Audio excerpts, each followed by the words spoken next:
چسبیدی کندم نمیشی نه چیکارت کنم؟ بیا دنباله.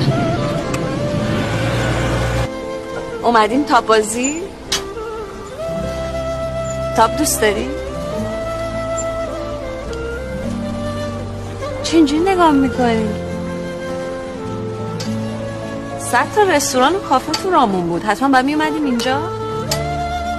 من جای سربسته قرار نمیذارم. چرا؟ دلتون میگیره؟ حالا خوبه نگفتم بیا زنم شو انقدر ناز داری واسه قرار. آها بگیرم نیستی. خب منم که قصد ازدواجی. پاشیم بریم دیگه، بی خودی ولخرجی نکن. ببین من یه بار جدا شدم، یه پسر 6 سالم بود، در نتیجه خیلی وقتی واسه اینجور قرارا نمیدم. الان بدونی خوبه نیست؟ به کارم نمیاد. چرا اینجوری؟ چه اینجوری حرف میزنی؟ دعوا داری؟